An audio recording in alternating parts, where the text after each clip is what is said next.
Friends, कैसे हैं आप सब। Welcome to my YouTube channel. आइए दोस्तों, हम लोग पढ़ रहे हैं वर्ल्ड जी के ऑनलाइन स्टडी पे। तो दोस्तों देख लेते हैं लगभग सभी एग्ज़ाम्स में दोस्तों जो कॉम्पिटिटिव एग्ज़ाम्स होते हैं उनमें से कोई ना कोई एक क्वेश्चन दोस्तों संविधान के अंतर्गत जरूर पूछा जाता है। तो आइए दोस्तों, आज हम लोग मुख्य अपना फोकस रखते हैं संविधान के कुछ महत्वपूर्ण चुनिंदा क्वेश्चनों पर। कौन कौन से दोस्तों अनुच्छेद होते हैं, कौन कौन से हमें अनुमति प्रदान करते हैं। तो आइए फ्रेंड्स देख लेते हैं पहला क्वेश्चन क्या है। तो दोस्तों पहला क्वेश्चन जो दिया गया है, आइए देख लेते हैं। तो फ्रेंड्स पहला क्वेश्चन है कि भारत कौन सा दोस्तों यानी भारत का कौन सा राज्य है जहां पर एक भी हिंदू मंदिर नहीं है। दोस्तों आप लोग सोचने वाली बात है, थिंक अबाउट दिस क्वेश्चन।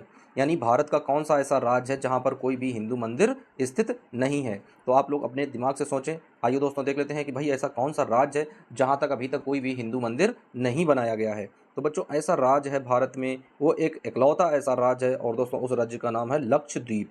दोस्तों क्या नाम है? लक्षद्वीप नाम है। और लक्षद्वीप में दोस्तों कोई भी हिंदू मंदिर स्थित नहीं है। तो दोस्तों भारत का इकलौता ऐसा राज्य है, इकलौता ऐसा स्थान है जहां पर कोई भी हिंदू मंदिर स्थित नहीं है। तो आई होप ये क्वेश्चन आप लोग अपने मेमोरी में अवश्य रखेंगे, क्योंकि ये इस वजह से क्वेश्चन अवश्य दोस्तों मेमोरी में बना रहेगा कि भारत में दोस्तों क्या इकलौता ऐसा स्थान है जहां पर कोई भी हिंदू मंदिर स्थित नहीं है, और वह है बच्चों क्या? लक्षद्वीप। तो आइए फ्रेंड्स अब बढ़ते हैं क्वेश्चन नंबर दूसरे की ओर। बहुत ही इंपॉर्टेंट दोस्तों क्वेश्चन है।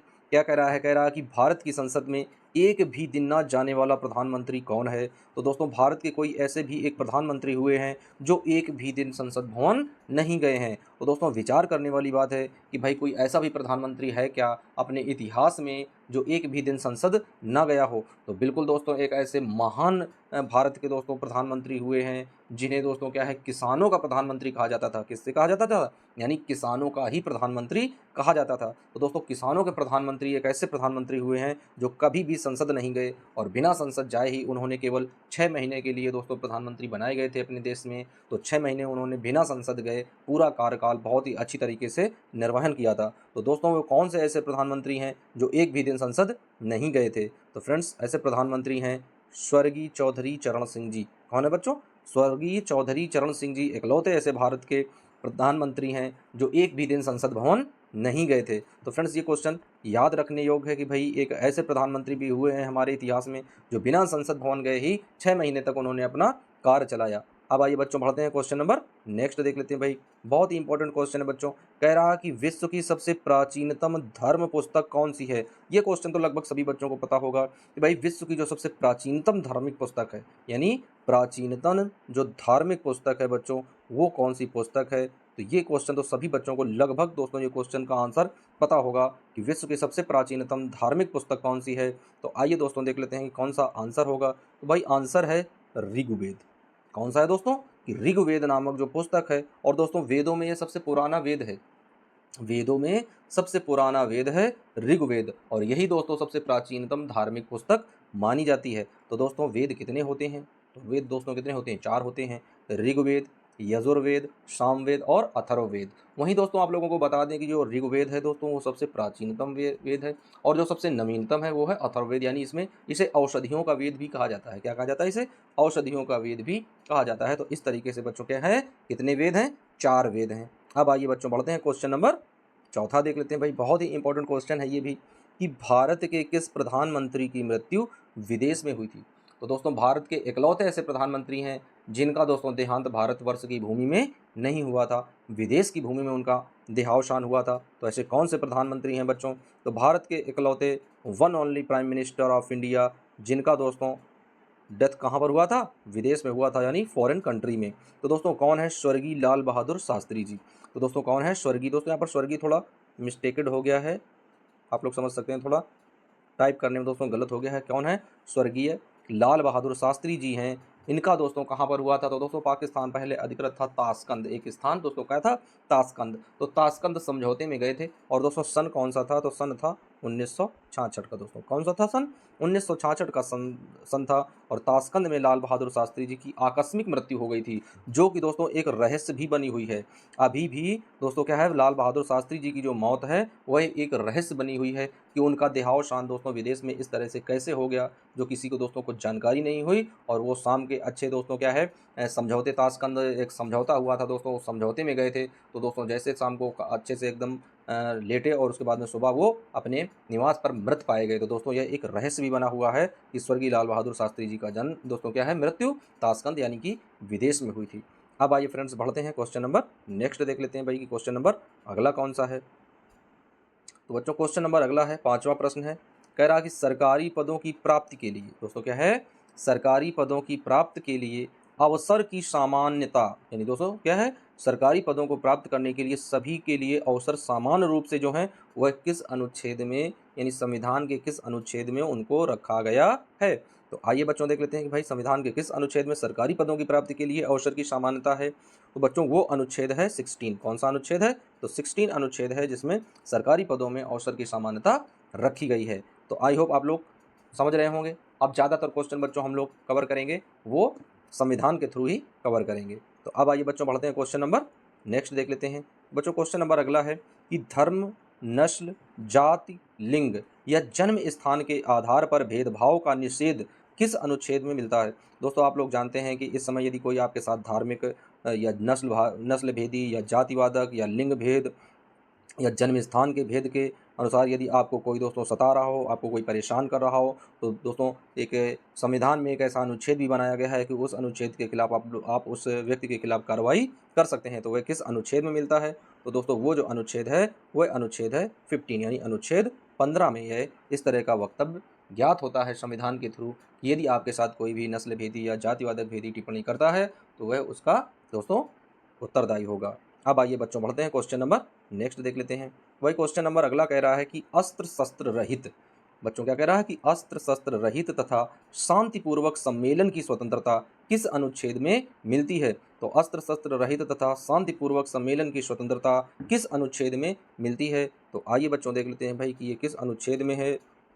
तो फ्रेंड्स ये अनुच्छेद है 19। कौन सा अनुच्छेद है, तो बच्चों ये अनुच्छेद है 19 जिसमें अस्त्र शस्त्र रखने की भी हमें दोस्तों स्वतंत्रता प्रदान की गई है भारत सरकार के द्वारा। और दोस्तों जो संविधान लिखा था डॉक्टर साहब बाबा भीमराव अम्बेडकर जी ने दोस्तों अपनी अध्यक्षता में पूरी तरीके से उसे उसके प्रोस्पेक्टर थे, यानी पूरी तरीके से उसका प्रारूप उन्होंने बनाया था। तो उन्होंने ये सारी चीज़ें अंकित की थी कि कौन सी चीज़ किस अनुच्छेद में रखनी है, कौन सी दोस्तों हमें स्वतंत्रता मिलनी है, किन चीज़ों पर हमें दोस्तों निषेधात्मकता कार्रवाई करनी है। तो इन सब की चीज़ों का जो आकलन किया था वह पूर्ण रूप से दोस्तों संविधान के अंतर्गत ही सारी चीज़ें उपलब्ध होती हैं। अब आइए बढ़ते हैं नेक्स्ट क्वेश्चन की ओर। तो बच्चों अगला क्वेश्चन जो बन रहा है वो बन रहा है कि शोषण के विरुद्ध अधिकार, क्या बना है कि शोषण के विरुद्ध अधिकार किस अनुच्छेद में दिए गए हैं। तो बच्चों शोषण के विरुद्ध जो अधिकार हैं वो हमें किस अनुच्छेद से प्राप्त हुए हैं। तो अब आइए देख लेते हैं बच्चों कि शोषण के विरुद्ध जो अधिकार हैं वो हमें किस अनुच्छेद में मिले हैं। तो बच्चों को हमें मिले हैं अनुच्छेद 23 से 24 में। कौन सा अनुच्छेद है बच्चों, अनुच्छेद नंबर 23 और 24 है जिसमें हमें इन सब चीज़ों की स्वतंत्रता प्राप्त है। अब आइए बच्चों बढ़ते हैं क्वेश्चन नंबर अगला। तो फ्रेंड्स क्वेश्चन नंबर अगला कह रहा है कि धार्मिक स्वतंत्रता का अधिकार, बच्चों क्या कह रहा है, कह रहा है कि भाई धार्मिक स्वतंत्रता का अधिकार किस अनुच्छेद में मिलता है। तो बच्चों यदि धार्मिक स्वतंत्रता की बात करें कि हम लोग अपने धर्म के अनुसार सारे काम कर सकते हैं, वो धार्मिक स्वतंत्रता कहलाती है। तो बच्चों जो धार्मिक स्वतंत्रता होती है उसके अनुसार जो हमें कार्य करने होते हैं तो वो हमें किस अनुच्छेद के द्वारा प्राप्त होते हैं। तो आइए फ्रेंड्स देख लेते हैं कि भाई धार्मिक स्वतंत्रता हमें किस अनुच्छेद प्राप्त कराता है। दोस्तों क्वेश्चन नंबर देख लेते हैं कि धार्मिक स्वतंत्रता अनुच्छेद 25 से 28 तक, दोस्तों अनुच्छेद 25 से लेकर 28 तक हमें धार्मिक स्वतंत्रता प्राप्त कराता है कि हम लोग अपने धर्म के अनुसार दोस्तों कोई भी प्रोग्राम कर सकते हैं, अखंड पाठ कर सकते हैं, भागवत का प्रोग्राम कर सकते हैं, कव्वाली का प्रोग्राम कर सकते हैं, जय गुरुद्वारे का प्रोग्राम कर सकते हैं। जो भारतवर्ष में विभिन्न जाति धर्मों के लोग निवास करते हैं उन्हें सब तरह के लोगों को सब तरह की स्वतंत्रता मिलती है कि आप अपने समुदाय के हिसाब से सारे धार्मिक कार्यों को आसानी से करा सकते हैं बिना किसी रुकावट के। तो फ्रेंड्स कौन सा अनुच्छेद हम लोग इसमें प्रयोग करते हैं, तो इसमें बच्चों आता है अनुच्छेद 25 से लेकर अनुच्छेद 28 तक का। अब आइए फ्रेंड्स बढ़ते हैं क्वेश्चन नंबर नेक्स्ट की ओर। तो फ्रेंड्स क्वेश्चन नंबर अगला दिया गया है, क्वेश्चन नंबर 10वां क्या है, सबसे प्रखर दिमाग की, बच्चों क्या है, सबसे प्रखर मीन्स होता है तेज बुद्धि की, शार्प माइंडेड, बच्चों क्या है, बुद्धि की शार्प माइंडेड। तो सबसे प्रखर दिमाग की भारतीय महिला, दोस्तों क्या है, सबसे प्रखर दिमाग की भारतीय महिला जिसे हम लोग मानव कंप्यूटर भी कहते हैं, यानी सबसे प्रखर दिमाग की भारतीय महिला कौन है, जिसे हम लोग मानव कंप्यूटर के नाम से भी जानते हैं। तो बच्चों एक भारतवर्ष में ऐसी भी महिला हैं जो कंप्यूटर से भी तेज चलती हैं, यानी जिनकी जो गणनाएं हैं, जैसे जो मान लेते हैं कि कोई एक गुणा का प्रश्न है, तो अगर गुणा का प्रश्न जितनी देर में हम लोग कंप्यूटर या कैलकुलेटर से निकालेंगे, उससे कम समय में ये भारत की महिला हैं जो अपने दोस्तों कैलकुलेशन के द्वारा उसका गुणन निकाल सकती हैं। तो वो कौन है, आइए देख लेते हैं। तो बच्चों वो महिला हैं शकुंतला देवी। कौन है, शकुंतला देवी। तो दोस्तों शकुंतला देवी को भारत का मानव कंप्यूटर की उपाधि दी गई है। इनकी जो गणनाएं हैं वो कंप्यूटर से भी फास्ट चलती हैं, इस वजह से इन्हें मानव कंप्यूटर कहा गया है। तो अब आइए बच्चों बढ़ते हैं क्वेश्चन नंबर नेक्स्ट देख लेते हैं कि भाई क्वेश्चन नंबर अगला क्या दिया गया है।